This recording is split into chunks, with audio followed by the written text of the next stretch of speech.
ನಮಸ್ತೆ ಪ್ರಿಯ ವೀಕ್ಷಕರೇ, ನೀವು ನೋಡ್ತಾ ಇದ್ದೀರಿ ಅಟ್ ನ್ಯೂಸ್ ಕನ್ನಡ. ಇದು ಗಟ್ಟಿತನದ ದಿಟ್ಟ ಸುದ್ದಿ. ನಾವೀಗ ನಿಂತಿರೋದು ನಮ್ಮ ಜಿಲ್ಲೆಯ ಪ್ರಮುಖ ನದಿಗಳಾದಂತಹ ಹೇಮಾವತಿ ಜಾವಳಿಯಿಂದ ಹುಟ್ಟು ಪಡೆದು ಹರಿದು ಬರುವಂಥ ಒಂದು ಸ್ಥಳ ಇದು. ಇದೇ ಸ್ಥಳದಿಂದ ನಮ್ಮ ಈ ಎಲ್ಲ ಒಂದು ಗ್ರಾಮ ಪಂಚಾಯಿತಿ ಗ್ರಾಮಗಳು ಒಳಪಡುತ್ತವೆ, ಅಲ್ಲಿಗೆಲ್ಲ ನೀರು ಸರಬರಾಜಾಗುತ್ತೆ.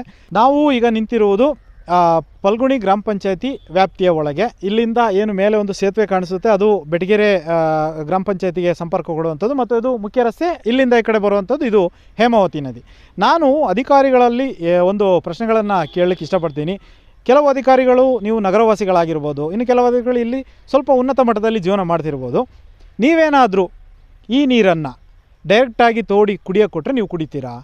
ನೀವೇನು ಮಾಡ್ತೀರಿ? ಅಲ್ಲಿ 60ರಿಂದ 100 ರೂಪಾಯಿ 120 ರೂಪಾಯಿ ಕೊಟ್ಟು ಫಿಲ್ಟ್ರ್ ನೀರು ಬೇಕು ಅಂತೇಳಿ ನಿಮ್ಮ ಮನೆಗೆ ತಲುಪಿಸ್ಕೊಳ್ತೀರಿ. ನಿಮ್ಮ ಹೆಂಡತಿ ಮಕ್ಕಳಿಗೆ ಅದನ್ನು ಕುಡಿಯೋಕ್ಕೆ ಕೊಡ್ತೀರಿ. ಯಾಕಂದರೆ ಕಾಯಿಲೆ ಬರಬಾರ್ದು, ಈ ನೀರು ಕುಡಿಯೋಕ್ಕೆ ಯೋಗ್ಯ ಇಲ್ಲ ಅಂತ ನಿಮ್ಮ ಯೋಚನೆ. ನೀವು ಕಾರ್ಯನಿರ್ವಹಿಸುವಂತಹ ಗ್ರಾಮಗಳಿರ್ಬೋದು, ಗ್ರಾಮ ಪಂಚಾಯತಿ ಇರ್ಬೋದು, ಆ ವ್ಯಾಪ್ತಿಯ ಜನರ ಪರಿಸ್ಥಿತಿ ಏನು? ಇದು ನನ್ನ ಪ್ರಶ್ನೆ. ಯಾಕಂದರೆ ನೀವು ಅವರಿಗೆಲ್ಲ ಇಂಥ ನೀರನ್ನು ಕುಡಿಯೋಕ್ಕೆ ಕೊಟ್ಬಿಟ್ಟು ನೀವು ಮಾತ್ರ ಶುದ್ಧ ನೀರು ಕುಡಿಯುವಂಥದ್ದು ಯಾವ ನ್ಯಾಯ? ಮೊದಲು ಮೂಲಭೂತ ಸೌಕರ್ಯವಾಗಿ ಒಂದು ಗ್ರಾಮಕ್ಕೆ ಬೇಕಾಗಿರುವುದು ಶುದ್ಧ ಕುಡಿಯುವ ನೀರು, ರಸ್ತೆ ವ್ಯವಸ್ಥೆ, ಚರಂಡಿ ವ್ಯವಸ್ಥೆ ಮತ್ತು ಬೀದಿ ದೀಪದ ವ್ಯವಸ್ಥೆ ಅಲ್ವಾ?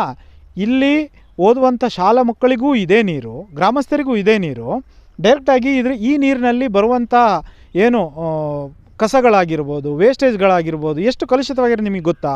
ನಿಜವಾಗ್ಲೂ ಇಲ್ಲಿ ನೀರಿನ ಗುಣಮಟ್ಟ ಪರೀಕ್ಷೆಗೆ ಒಳಪಡಿಸಿದರೆ ಅದರಲ್ಲಿ ಎಷ್ಟು ಪರ್ಸೆಂಟೇಜು ಕೀಟಗಳು ಇದೆ, ಬ್ಯಾಕ್ಟೀರಿಯಾಗಳಿದೆ ಅನ್ನೋದು ನೀವು ಏನಾದರೂ ಗಮನ ಕೊಟ್ಟಿದ್ದೀರಾ? ಹಾಗಾಗಿ ನಿಮಗೆ ಕೊಟ್ಟಿರುವಂಥ ಕೆಲಸವನ್ನು ನೀವು ನ್ಯಾಯಬದ್ಧವಾಗಿ ನಿಯತ್ತಾಗಿ ಮಾಡಬೇಕು ಅಂತ ಇದ್ದರೆ ನೀವು ಪ್ರತಿ ಗ್ರಾಮ ಪಂಚಾಯತಿಗೆ ಹೋಗುವಂಥ ನೀರು ಹೇಗಿರಬೇಕು ಅನ್ನೋದನ್ನು ನೀವು ಮೊದಲು ತಿಳ್ಕೊಬೇಕು. ಸ್ಥಳಕ್ಕೆ ಬಂದು ಪರಿಶೀಲನೆ ನಡೆಸಬೇಕು. ನೀರು ಹೇಗಿದೆ, ಕುಡಿಯೋಕ್ಕೆ ಯೋಗ್ಯವಿದೆಯಾ ಇಲ್ವಾ ಅಂತೇಳೋದು ಪರಿಶೀಲಿಸಬೇಕು. ನಾವೀಗ ನಿಂತಿರುವುದು ಹೇಮಾವತಿ ನದಿಯ ಒಡಲಲ್ಲಿ. ಇಲ್ಲಿಂದ ನಾವು ವರದಿಯನ್ನು ಮಾಡ್ತಿದ್ದೀವಿ. ಹಾಗಾಗಿ ನಿಮಗೆ ಕಿಂಚಿತ್ತು ನಿಮ್ಮ ಒಂದು ಕೆಲಸಕ್ಕೆ ನ್ಯಾಯ ಒದಗಿಸಬೇಕು ಅಂತ ಅನಿಸಿದರೆ, ನಿಮಗೆ ಕಿಂಚಿತ್ತು ಸ್ವಲ್ಪ ಆದರೂ ಮಾನ ಮರ್ಯಾದಿಂದ ಇದ್ದರೆ ಇಂಥ ಒಂದು ಪರಿಸ್ಥಿತಿ ಕಡೆ ನೀವು ಗಮನ ಹರಿಸಬೇಕಾಗುತ್ತೆ.